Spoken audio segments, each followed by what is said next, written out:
Hello, hello, hello to the world. I am Iman Kells, the Maniac, back here with my boy G-Hall. And it's week 10, which means most folks done played 8 games. Pretty much everybody's played at least 8 games. Some 9, most 8. Which means we halfway through the season, which means it's time for our Midseason Awards.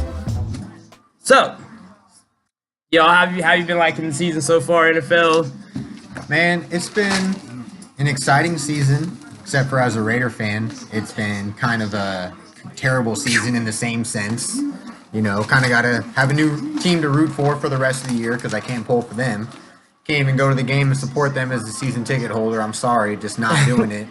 But you know how much money you spent on tailgates? I went to one game, exactly. 49er game, waited the whole year for it. Not disappointed. Exactly, just can't do it. But it's been a good year. There's been a lot of interesting things happening this year, for sure. So who is that replacement team you got going on? Oh, let's say Houston Texans, baby.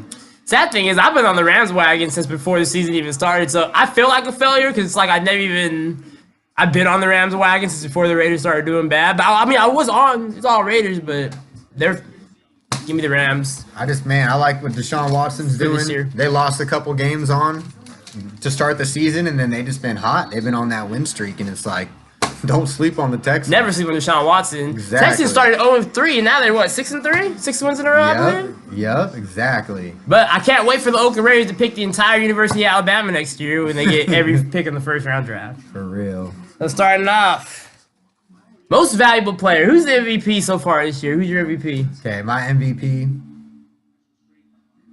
is still going to be Gurley. But it's like Gurley and Mahomes. Like, it's a toss-up, right? It's like, it would almost be easier to argue Mahomes because he's the quarterback and he's younger, and it's like super impressive what he's doing. But Gurley's just a beast. Like, Gurley is just an absolute beast. That dude will just take over your fantasy team. Like, you don't even need that many other good players. Like, as long as you're just getting a little bit, you got Gurley on there, like, you'll be good to go. He's just that big of a factor. It's messed up because the Rams are the best team without Gurley. That's what I'm saying. The Rams are you hella throw him good in too, there, but it's it's messed just, up. But yeah, Gurley, I mean, dude, he's got almost 900 rushing yards, and we're just barely getting over halfway through the season. Like, couple that with about 400 receiving yards and 4 receiving touchdowns on top of that. Like, his numbers are just ridiculous, and I mean, yeah, he's a savage. But Mahomes too. I mean, you could easily have him up there. Like, Mahomes is no joke, and it sucks to say that as a Raider fan too. Like, I did not even want to. We were all juiced when Alex Smith left. I didn't even think he was going to be cool. Good. During training camp, I'm watching like the training camp live of like the Chiefs and stuff, and I'm like, oh, Mahomes, like, he ain't got no footwork. Like, that dude ain't gonna do it, but he did it. Like, hey, you can't fucking talk bad about him forever. Like, especially now, like, respect given where respect's due. Yep, doing it well. So when I think MVP, there's only 2 people that are really in it, and there's only 3 you can even get to talk about. Like, Mahomes or Gurley, take your pick. But anyone that's really with it and really thinking down the line who's going to keep it up, Gurley's going to keep this up. For sure. Last week was probably like his worst game, and wasn't even that bad. Like, wasn't even that bad. I mean, it was still pretty good. Yeah. And the only person, if you want to talk about Drew Brees, we can talk about it. I'm not gonna pick him, but I'll discuss Drew. But anyone else though, I'm not gonna talk to you about the situation. But give me Todd Gurley too. MVP. Todd Gurley. MVP. Yeah, I'm down with Todd Gurley. Offensive Player of the Year. Obviously, that's gonna be Todd Gurley too. But we can at least talk about the best offensive players. And Grant, very knowledgeable. I sit here and talk crap and laugh, and I know my stuff. But this guy, like, he can give you a breakdown of who's really what. He should have some kind of fantasy football blog or video going on because he can help you out. Honestly, there's definitely a couple good players that I have to talk about, but one of them in particular is Michael Thomas for the Saints.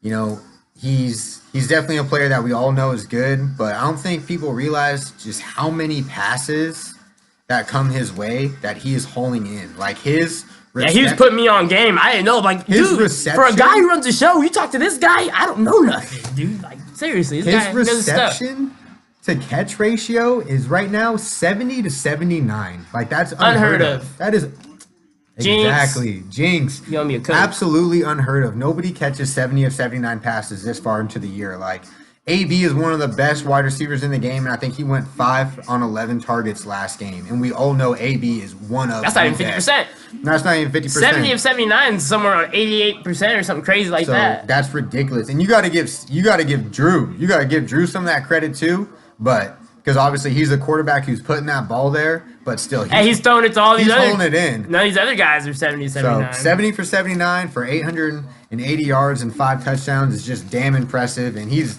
one of the top offensive players right now, for sure. Right Cannot be overlooked. Nope, not at all. Sleeper, defensive player of the year. This defensive player of the year race is stacked. It's stacked, dude. There's a lot of good defense being played. We got AFC side. We got Von Miller, has 32 tackles, 8 sacks, 4 fumbles forced, 2 recovered. JJ Watt, 30 tackles, 8 sacks, 4 fumbles forced. Man, Von Miller, like, it's weird when you watch Von play. He's so athletic. You don't even realize that he's like 6'4", 6'5". Like, he's a big ass dude, but he can bend so well, and he just like. He's got 4 forced fumbles on the year, and they're damn impressive too. Like, it's not like he's just getting to the quarterback and like swatting that thing out. Like, the way that he gets there, it's really, really impressive. Von Miller is freaking balling this year. Like, he don't have a whole lot of sacks necessarily. Like, he's not leading the league in sacks. He's tied for leading the AFC. He's tied in the AFC, so he's got a decent amount. And I just named off some fools, and I just only named off AFC players. I haven't even named off the dudes in the NFC yet. In the NFC, yeah. And we got the sack leader in the NFC right now, and Danielle Hunter. And Danielle Hunter, I feel like flew under my radar. That's still a name that like a lot of people like even last year didn't know, but it's like in Minnesota they've been talking him up for a while, and it's like if you've been studying, like that dude is a pure pass rusher. And he's also just a freak. He's got 11.5 sacks. If you're in a defensive player league, you better be listening. Exactly. Yeah. If you got defensive players on your fantasy, like look up Danielle Hunter. Like if you're getting points for sacks and like if they're getting a decent amount of points, that's a dude you might want to pick up because he's got 11.5 on the year, and who knows what he's going to do the rest of the season. Like that's already a season worth of sacks. Like if you get 11.5 sacks in a season, like that's a good year. And he's got that halfway through, and we know how sacks can go. Sometimes you rack up 3 sacks in a game, so it's like, who knows what he's going to end at. But that dude's balling. NFC side, you got DJ Swearinger, 32 tackles, a sack, 4 interceptions, 2 forced fumbles, 1 recovered. Aaron Donald, always a sack machine, 29 tackles, 20 sacks, 1 fumble forced. Jace Pierre-Paul, 25 tackles, 8 sacks. Then we got Khalil Mack. Really? Pierre-Paul? Yeah. Wow. For Tampa Bay, yeah. Chandler Jones has 26 tackles, 6.5 sacks, and 3 forced fumbles. And then we got Khalil, the Mack Attack, who I think he's missed even a game or two, hasn't he? Hasn't he missed at least one game? Or has he played every game? No, he's played every game. Has he? Yeah. But he's had some injury slowing him up a little bit, hasn't he? A little bit, and like he hasn't had big games every game. All I'm saying is he's been a little banged up, and even so, 20 tackles, 5 sacks, an interception for a touchdown, 4 fumbles forced, 1 recovered. Most of that was the first 4 games before the Bears started losing a couple games. He was killing it. I mean, first game interception touchdown, fumble forced in each of his first 4 games. Still has 5 sacks, 20 tackles. He's turned the Bears around.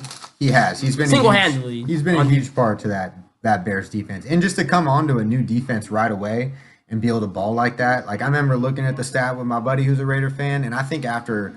Like, might have been 2, maybe even 3 weeks.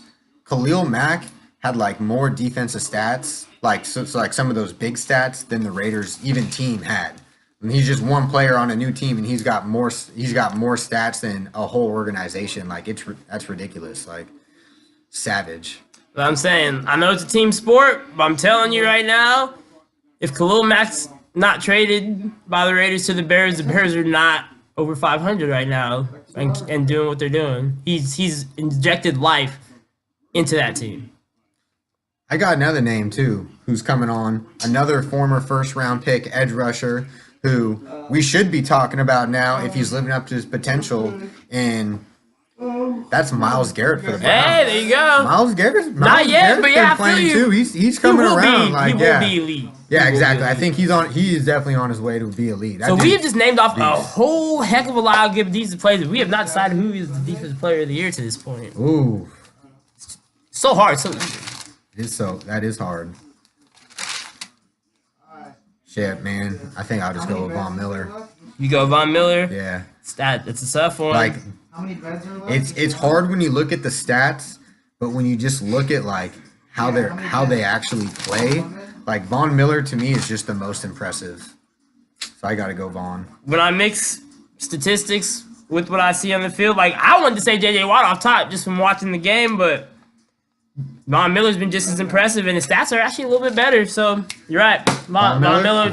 Will it be that way at the end of the season? I think if Khalil Mack makes the right push, I think by the end of the year he could very well be Defensive Player of the Year.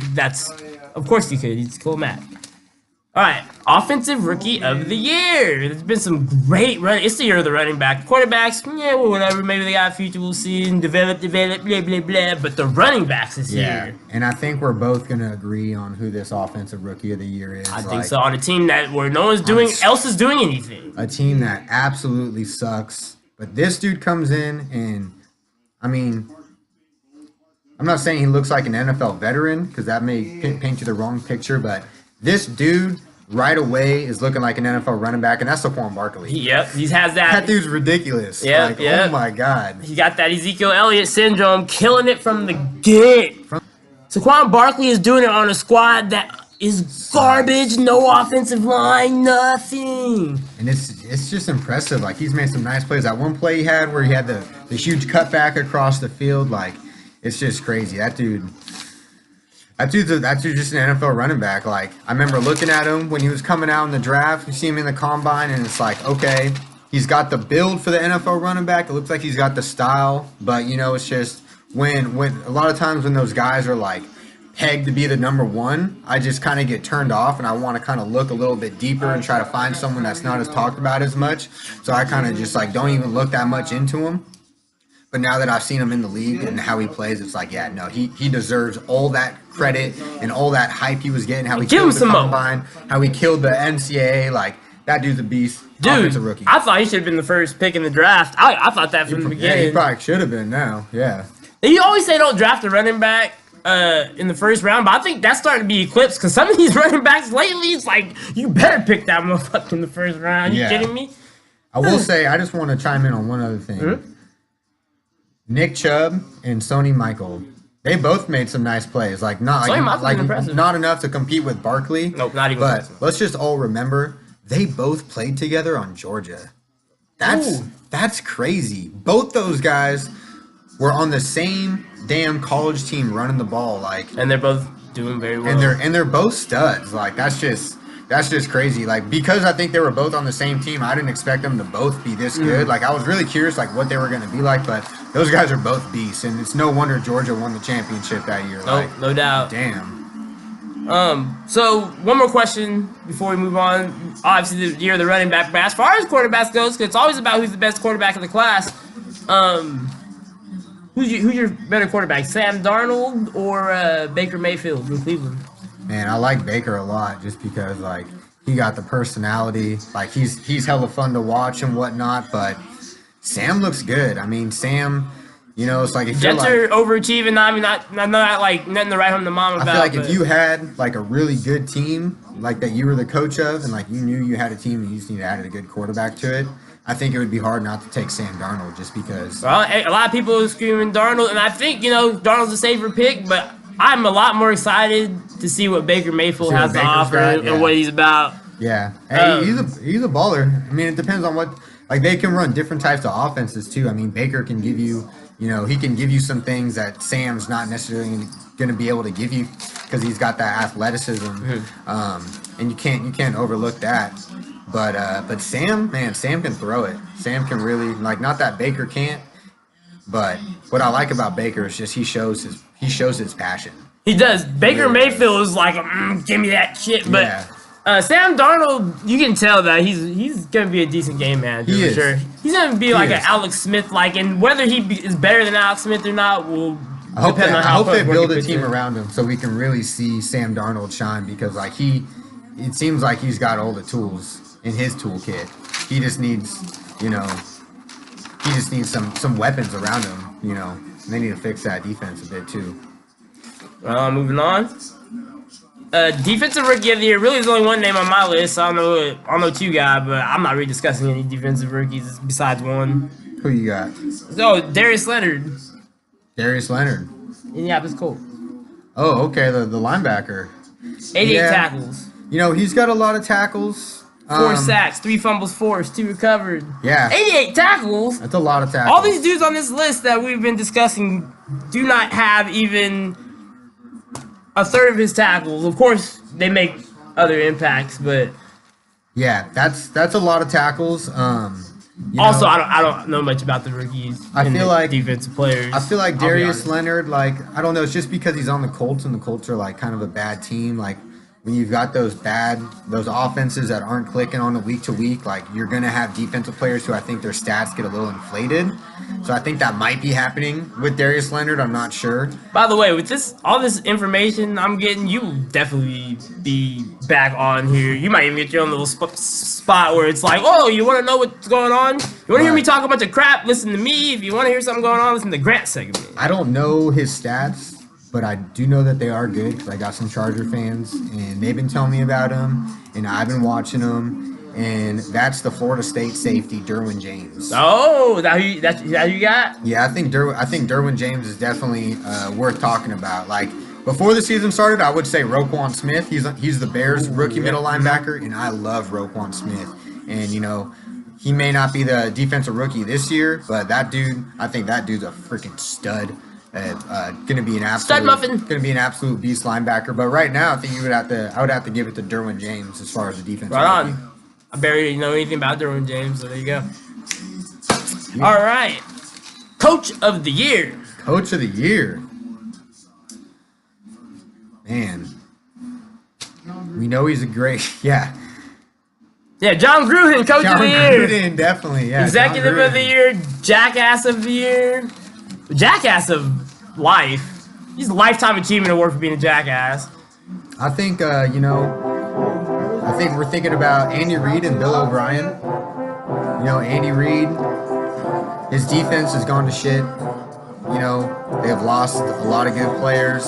They lost Marcus Peters. And they're doing better. Derek Johnson was done. You know, he went to the Raiders and then asked for his release. Like, but they're still getting it done, and they got that young quarterback, and it's like, yeah, he's talented, but you're still getting it done. And your number one wide receiver is Tyreek Hill. And no, I'm not trying to knock Tyreek Hill at all because I love Tyreek Hill, but you know, he's just not your prototypical number one wide receiver. Usually you got a guy who's a little bit bigger, who can just offer a little bit more. And Tyreek Hill is kind of like, now he's kind of showing that too. You know, he really is. Like, he's showing that he can be that number one wide receiver. But that's also, I mean, you got to give Andy Reid that credit too, because it's like it used to be, we went from just finding these little ways to kind of get him involved in his offset as kind of like a gimmick player, to now it's like, no, like he can be our number one, and we can roll out with this young quarterback, and we got a running back in Kareem Hunt, and it's just damn impressive what he's doing. For me, only 3 options: Andy Reid, coach of the Texans, Bill O'Brien, or Sean Payton. Those are the only 3 options. Sean Payton. Yeah. 3 overachieving teams. Well, the Texans, okay, if the Texans would have started the way I thought they would, like, I thought they'd be the second best team in that division and compete with the Jags, I would be like, whatever, that's what you're supposed to do. But the fact they lost the first 3 games, and then they just came back storming like that, that's good stuff. That is hella good stuff. The Saints, I mean, no one thinks the Saints are bad. We all know if the Saints have a defense in any given year, they have a chance to win the Super Bowl. But you never really know. You always know the Saints are going to be in the mix, but you never really believe they're going to win. Even that year they won, like, you didn't believe it till they did it. You know what I mean? True. So I think they're overachieving. And then the Chiefs, like I said, they got rid of Alex Smith. Unlike Jim Harbaugh, pulled the plug on Alex Smith at the right time. Even though, God bless Alex Smith, doing well, man, you're like cockroaches, you won't go away. And I like the trade that Bill O'Brien made to get D. Thomas. So that's like, man, they were looking so good, but then you lose Will Fuller.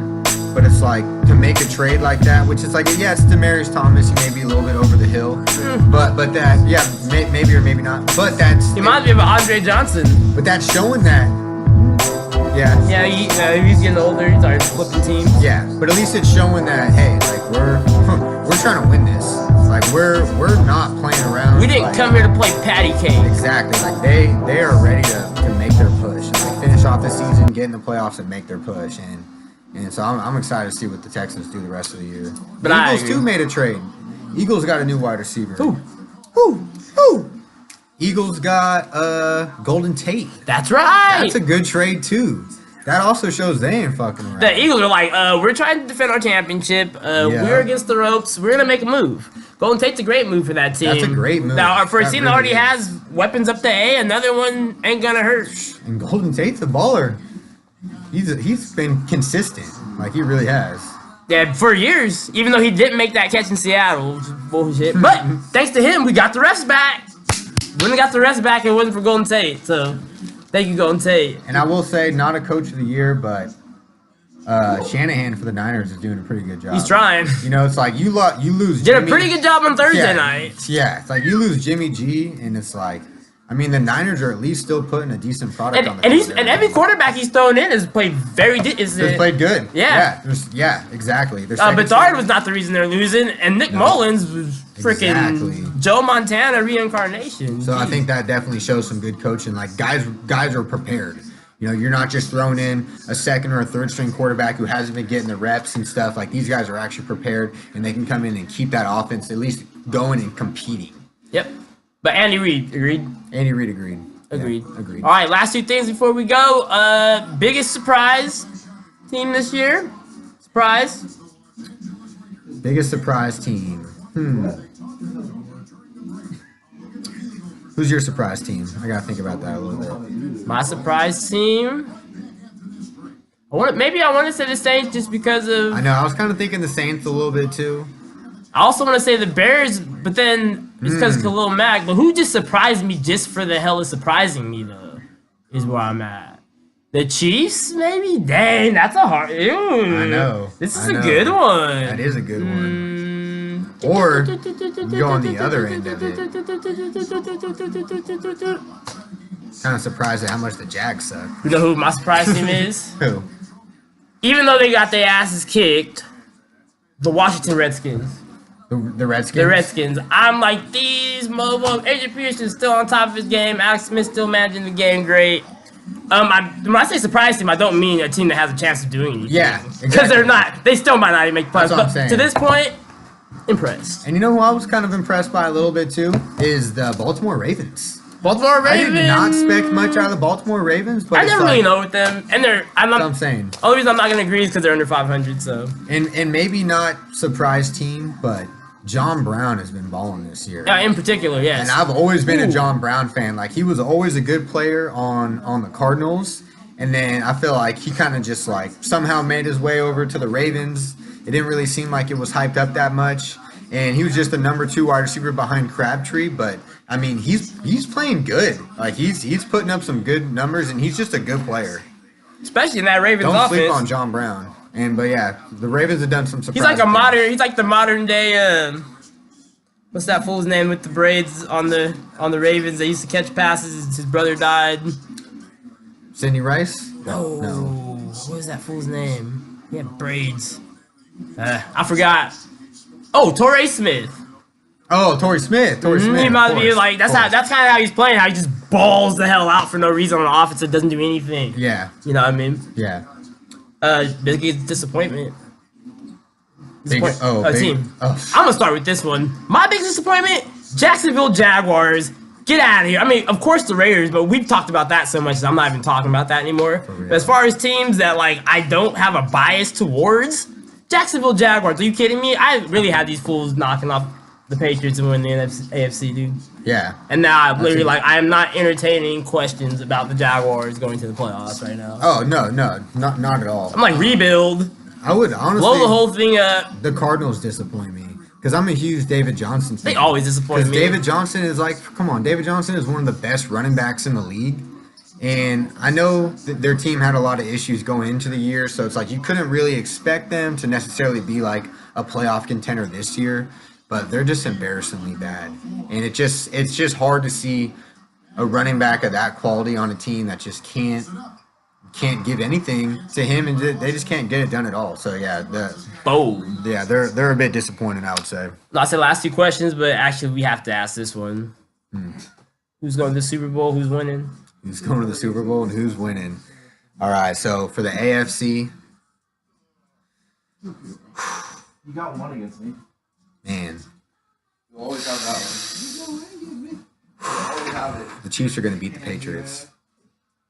Okay. I think that I could see the Patriots and the Chiefs get into that game together, but I think the Chiefs are going to take it to them. I think that offense is just the Patriots aren't going to be able to keep up. I think the Steelers are going to knock off the Patriots before they get there, and then they're going to surprise everyone, knock off the Chiefs. And then so you're telling Steelers all the way for the AFC. Yep, and I'm thinking NFC title game, Saints won't make it there. It'll be the Rams against... You know what? Philly's going to make their move. The Rams are going to end up playing Philly, and they're going to beat them. And then the Rams are going to beat the Steelers because they're too good. So, yep. Yeah, I would say the Rams for the NFC too right now. I mean, so you got Rams, Chiefs. Who you got with the victory? Got Rams, Chiefs, and I'm gonna go Chiefs again. Ooh, so he has the Chiefs. I have the Rams. Former Missouri teams. Now the Rams are in LA. But all right, so D Hall said, so we agree the Rams are in it. I say they win. I say they defeat the Steelers. He says the Chiefs defeat the Rams. Yep. Even with that and the Chiefs and Rams also play in 2 weeks, in week 11. Ooh, so there we go. So Monday Night Football. Get a little taste of it. So that 25 minutes seems to be proper. That is our Maniac 26-minute mid-season awards. Thank you, G Hall. No problem, Manny. Look forward to seeing you again, man. Yeah, I'm Iman Kells, the Maniac, telling you to enjoy the rest of your NFL season. Take a swing. Don't strike out looking.